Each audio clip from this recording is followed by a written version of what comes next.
Hello नमस्कार दोस्तों, दिल्ली के प्रादेशिक समाचार के स्टूडियो में आप सभी का बहुत बहुत स्वागत है। दोस्तों यहाँ पर आपको देखने को मिलेगा दिल्ली से जुड़ी सारी बड़ी खबरें, मुख्य समाचार, ब्रेकिंग न्यूज अपडेट के रूप में, इसलिए वीडियो को शुरू से अंत तक जरूर देखिएगा। दोस्तों वीडियो को प्यारा सा लाइक और चैनल को सब्सक्राइब जरूर कर लीजिएगा ताकि दिल्ली से जुड़े कोई भी खबरें छूटे ना पाए। चलिए दोस्तों टाइम वेस्ट न करते आगे बढ़ते हैं खबर की ओर। प्रदर्शनकारी किसानों के शिविर पर हमले की एसआईटी जांच की मांग, केंद्र और दिल्ली सरकार से जवाब तलब। जी हां, दरअसल आपको बता दें, हाईकोर्ट ने 3 नए कृषि कानून के खिलाफ प्रदर्शन कर रहे किसानों के शिविर पर विशेष जांच दल से स्वतंत्र जांच कराने का अनुरोध करने वाली याचिका पर केंद्र और दिल्ली सरकार को बृहस्पतिवार को अपनी रुख स्पष्ट करने को कहा गया है। न्यायमूर्ति मुक्ता गुप्ता ने केंद्रीय गृह मंत्रालय, दिल्ली सरकार, गृह विभाग और अलीपुर पुलिस थाने को नोटिस जारी किया गया है। उनसे याचिका पर अपना रुख स्पष्ट करने को कहा गया है। याचिका में दावा किया गया कि दिल्ली और हरियाणा के बीच सिंध बॉर्डर पर किसानों के शिविर पर 29 जनवरी को कुछ असामाजिक तत्वों ने वहां तैनात पुलिसकर्मियों की मदद से और उनके मार्गदर्शन पर हमला किया था। ब्लैक फंगस की दवा की इंपोर्ट को दिल्ली हाई कोर्ट ने किया ड्यूटी फ्री, कहा लोगों की जान बचाना जरूरी। जी हां, दरअसल आपको बता दें, ब्लैक फंगस की दवाओं को इंपोर्ट करने के मामले पर आज दिल्ली हाई कोर्ट में सुनवाई हुई है। हाई कोर्ट ने कहा कि आपूर्ति कम है और इलाज जरूरी है। ऐसे में केंद्र को कम से कम तय समय के लिए कस्टम ड्यूटी और अन्य टैक्स में छूट का गंभीरता से विचार करना चाहिए। दिल्ली हाई कोर्ट ने ब्लैक फंगस से इलाज के लिए इस्तेमाल की जाने वाली दवा के ड्यूटी फ्री इंपोर्ट की इजाजत देते हुए कहा कि जब तक केंद्र इस पर निर्णय नहीं लेता तब तक कोर्ट के आदेश के तहत दवा को ड्यूटी फ्री इंपोर्ट किया जा सकता है। कोर्ट ने कहा कि अगर कोई व्यक्ति दवा को इंपोर्ट करता है तो उसको इसके लिए बैन देना होगा। कोर्ट ने कहा कि जब तक देश में दवा की सप्लाई कम है तब तक मेडिसिन के इंपोर्ट की ड्यूटी फ्री किया जाना चाहिए। कोर्ट ने यह भी कहा कि पीड़ित लोगों के जीवन को बचाने के लिए ये कदम उठाना जरूरी है। कोविड-19 की तीसरी लहर से पहले सरकार का आदेश, बच्चों के इलाज के लिए प्राइवेट अस्पतालों में बने पिकू निकू के 10-10 बेड। जी हां, दरअसल आपको बता दें, कोविड-19 संभावित तीसरी लहर बच्चों के लिए घातक होने की आशंका जताई जा रही है। इसे देखते हुए गाजियाबाद जिला प्रशासन ने तमाम तैयारी शुरू कर दी है। बच्चों को कोरोना संक्रमण से बचाने की तैयारियां की जा रही है। गाजियाबाद जिला अधिकारी अजय शंकर पांडे ने जिले के सभी प्राइवेट अस्पतालों को आदेश दिया है कि हर हॉस्पिटल में 10-10 बेड पीकू और निकू के बनाए जाएंगे। बता दें कि पीकू और निकू में कोरोना से पीड़ित बच्चों के इलाज के लिए हर सुविधा होगी।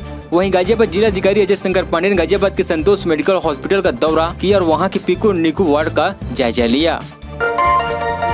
दिल्ली में वैक्सीन खत्म, हाईकोर्ट ने केंद्र और दिल्ली सरकार से मांगा जवाब। जी हां, दरअसल आपको बता दें, दिल्ली में कोरोना संक्रमण के मामले लगातार गिरावट देखी जा रही है।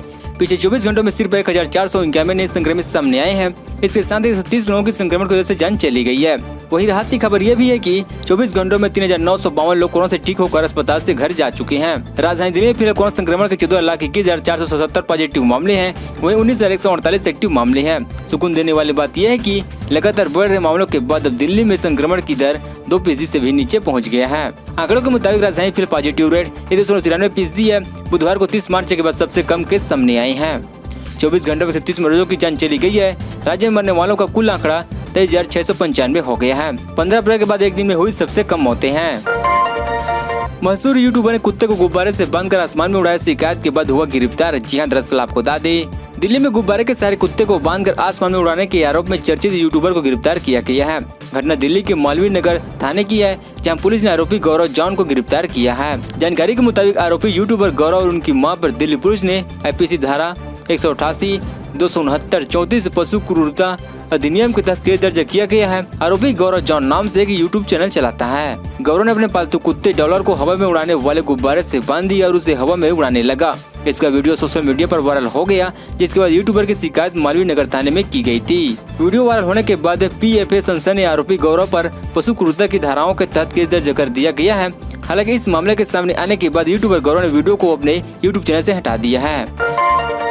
पहलवान सुनील कुमार से पूछताछ के लिए मनोवैज्ञानिक का सहारा ले रही है दिल्ली पुलिस। जी हां, दरअसल आपको बता दें, दिल्ली के छात्राशाला स्टेडियम में हुए सागर धनखड़ हत्या मामले के मुख्य आरोपी पहलवान सुनील कुमार से पूछताछ के लिए दिल्ली पुलिस ने मनोवैज्ञानिक से संबंधित एक्सपर्ट का सहारा लिया है। दिल्ली पुलिस सूत्रों के मुताबिक क्राइम ब्रांच की कस्टम में सुनील पहलवान पूछताछ के लिए दिल्ली पुलिस ने मनोवैज्ञानिक की मदद ली है, क्योंकि सुनील सवालों के जवाब देने बच रहे हैं और असामान्य व्यवहार का सहारा ले रहा है। बीते दिनों पूछताछ के दौरान सुनील कुमार फुट कर रोने लगा था।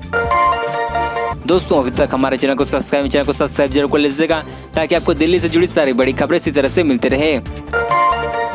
लाल किले को नया प्रोटेक्शन पॉइंट बनाना था मकसद, ट्रैक्टर रैली के लिए बड़ी संख्या में खरीदे गए थे ट्रैक्टर, दिल्ली पुलिस। जी हां, दरअसल आपको बता दें, दिल्ली पुलिस ने हाल ही में लाल किले पर हुई हिंसा के संबंध में चार्जशीट दाखिल की है। दिल्ली पुलिस की चार्जशीट के मुताबिक 26 जनवरी को लाल किले पर भीड़ न केवल ऐतिहासिक स्मारक पर कब्जा करने, निशान साबित और किसान झंडा फहराने की कोशिश की, बल्कि वो इसे नए कृषि कानून के खिलाफ आंदोलन के लिए नए प्रोटेक्शन पॉइंट बनाना चाहते थे।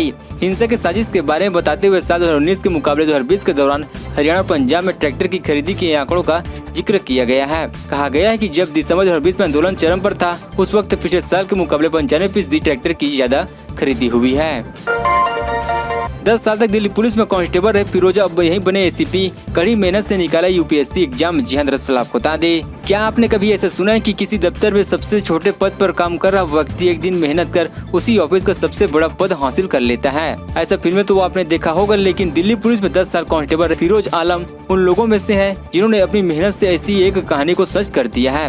दिल्ली पुलिस कांस्टेबल में रहे फिरोज ने यूपीएससी की परीक्षा पास की और अब दिल्ली पुलिस में एसीपी यानी असिस्टेंट कमिश्नर ऑफ पुलिस बन गए हैं।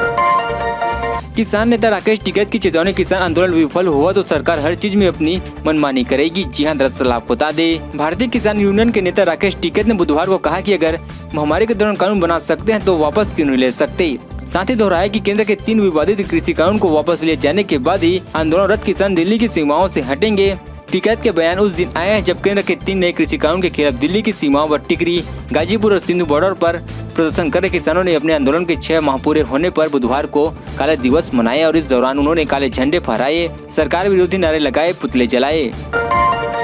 यौन अपराध को पलट तो नहीं दे सकते, लेकिन मुआवजा देकर मनोवैज्ञानिक सुरक्षा दे सकते हैं दिल्ली हाईकोर्ट। जी हां, दरअसल आपको बता दें, दिल्ली हाईकोर्ट ने यौन शोषण के 6 साल से पीड़ित 6 लाख रुपए का अंतरिम मुआवजा देते हुए कहा कि वैसा इस अपराध को तो नहीं पलट सकती, लेकिन वह अपराधी को सजा देने के अलावा पीड़ित को वित्तीय मदद देकर मनोवैज्ञानिक सुरक्षा सशक्तिकरण मुहैया करा सकती है। दिल्ली हाईकोर्ट ने पीड़िता को 50,000 रुपए का अंतरिम मुआवजा देने के निचली कोर्ट के आदेश को रद्द करते हुए मुआवजा राशि 6 लाख रुपए बढ़ा दी और कहा कि पहले का मुआवजा बहुत कम था।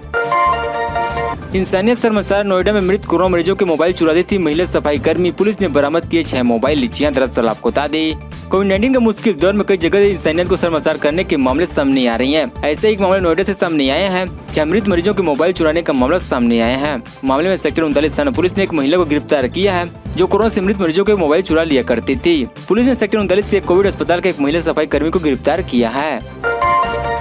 दिल्ली में गौ हत्या मामले 3 आरोपी गिरफ्तार, 50,000 रुपए का इनाम था घोषित। जी हां, दरअसल आपको बता दें, बाहरी दिल्ली में गौ हत्या के 3 अलग अलग मामलों में 3 लोगों को गिरफ्तार किया गया है। पुलिस ने बुधवार को बताया कि मंगलवार को जेमिया नगर इलाके के आसिफ, उसके भाई मोहनसी और उनके एक अन्य रिश्तेदार इनाम को गिरफ्तार किया गया है। आसिफ और मोहनसी पर 50,000 रुपए का इनाम घोषित था। पुलिस ने बताया कि तीनों आरोपी कथित रूप से गायों की हत्या कर उन्हें पकड़ने के लिए 5 टीमों का गठन किया गया था। पुलिस के मुताबिक गौ हत्या का पहला मामला 16 मई को सामने आया था जब बाबरोल गाँव के खाली प्लाट में गाय की हड्डियां अन्य अवशेष मिले थे। दूसरा मामला भी उसी दिन उसी गाँव के सामने आया। पुलिस के मुताबिक तीसरा मामला 20 मई को निहाल बिहार का है। इन तीनों घटनाओं की जांच के बाद उनके बीच आसपास में तार जुड़ते नजर और इन्हीं लोगों की संलिप्तता का संकेत मिला है।